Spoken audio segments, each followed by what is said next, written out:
as you can see, Sailor Moon is the most iconic anime series that debuted around the 90s and onwards, and in case you didn't realize, it was the very first anime series I had ever watched.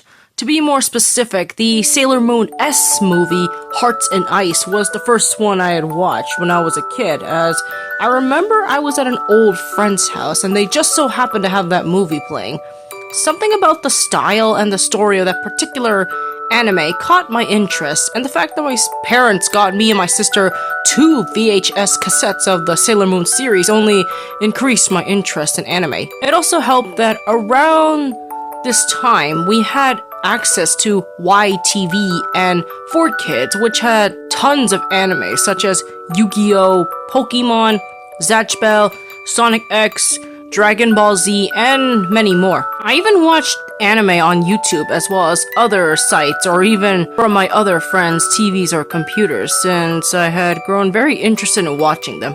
As a result, my interest in anime gradually grew considering how I was born around the early 2000s and the anime boom had occurred in both the USA and Canada. In fact, anime started to influence my interest in making my own original stories, even if my first stories were technically crossover fanfics, because let's be honest, who doesn't love a good crossover?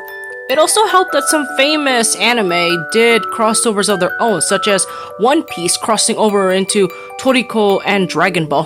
Funny thing is, I had this whole crossover in mind involving Fairy Tail, Soul Eater, Black Cat, and Sonic X, who all got united thanks to an OC of mine that came across as a bit of a Mary Sue, if not a Gary Stu, because he was a guy in this case. Of course, it never got off ground, but still, it did help me improve and improvise my creativity, and I still like to watch anime and perhaps reading some manga here and there. Interestingly enough, my old church, which was mostly made up of Korean Presbyterians, had Shonen Jump magazines of all things with the manga inside them. Why? I'm not entirely sure, but it was in the library section, which was located on an upper floor right in front of the entrance.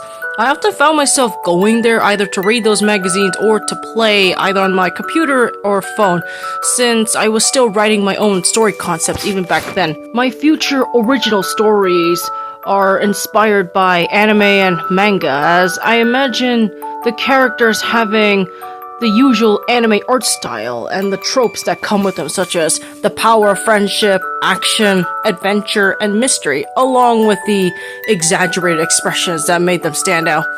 Fun fact, anime and manga actually got inspired by Western comics and even Disney, with the latter coming full circle since Disney would end up making anime or manga-based media like Big Hero 6, the manga, and especially Kingdom Hearts.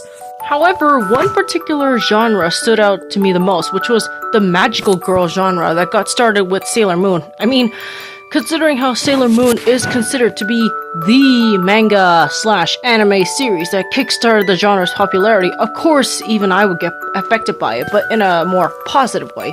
The power of friendship and love, the action, drama, and romance, along with the spectacular transformations plus special attacks. How could I not be drawn in by them?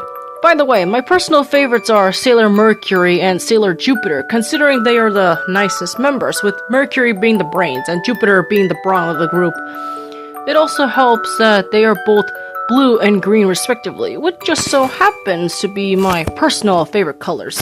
I remember I used to watch the episodes online and even got to read the manga at one point.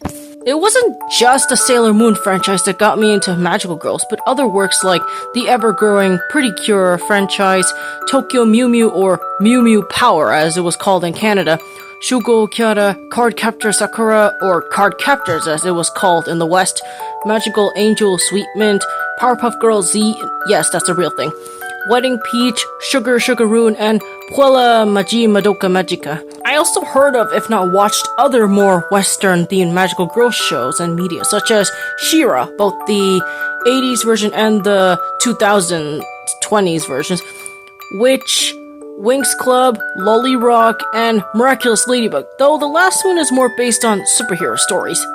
Star vs. the Force of Evil can be considered a loose take on magical girls, though it's more of along the lines of a portal fantasy series, with my English class having taught me that phrase, as I mentioned before in my previous video.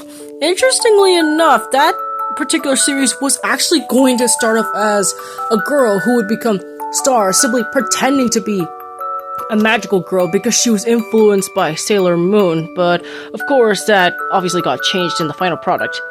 In fact, my interest, if not love, for magical girls actually inspired me to think of a story concept involving a magical girl series of my own, but it harkens back to the more idealistic and dimensional traveling kind that was prominent during the 80s.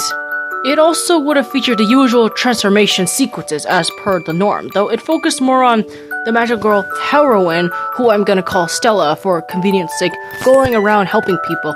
Now, I know what you're gonna say, that's way too Mary Sue-ish, and I'm making the same mistake as my earlier attempts to make a protagonist. Keep in mind, this is a conceptual thing that I may or may not come back to as soon as I have the time to finish my other stories that are also coming out. Also, I intended for Stella to be something of a reconstructive take on that particular trope due to her representing the more innocent and idealistic magical girls that were prominent in the early years.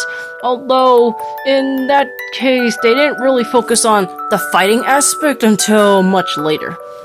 Now, this particular magical girl series story concept I had involved Stella being the princess of a celestial kingdom that rules over mortals, akin to how gods in certain mythologies were set to rule over humanity in our world, with her parents being godlike beings who sought to teach her responsibility by sending her to live among their subjects to gain experience.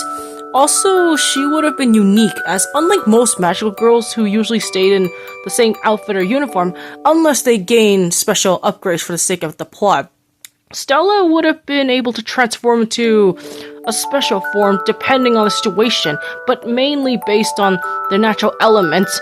You can say she was like Kirby and Sakura with bits of Usagi and Ilya when transforming into different uniforms, if you will. You can also say that my Stella the Magical Girl story was inspired by these works, such as Cardcaptor Sakura, Sailor Moon, Magical Angel, Sweet Mint, Fate Khalid, Liner, Prisma Ilya, Kirby Right Back at Ya, Shuko Kyara, Pretty Cure, Star vs. the Force of Evil, Amethyst, Princess of Gemworld, and Princess Maker, or more specifically, Princess Maker 2. Fun fact, Amethyst, Princess of Gemworld actually predated Sailor Moon by a couple of years, though it was meant to be a sword and sorcery series rather than a magical girl series, and presumably akin to She-Ra, if anything else. As for Stella, I imagine she's mainly based on Kirby, with bits of Sakura, Kinomoto, and Star Butterfly, due to her being a very cheerful and innocent girl who seeks to help others no matter what. Her physical appearance is mainly based on Olive from Princess Maker 2, which isn't really a magical girl series, even if later games had more aspects related to the genre. Well, my story sadly never got off ground because of how crazy it was and how I had to focus on my studies at the time. I'm still coming up with crazy ideas of my own, and may perhaps come back to this character and her story someday.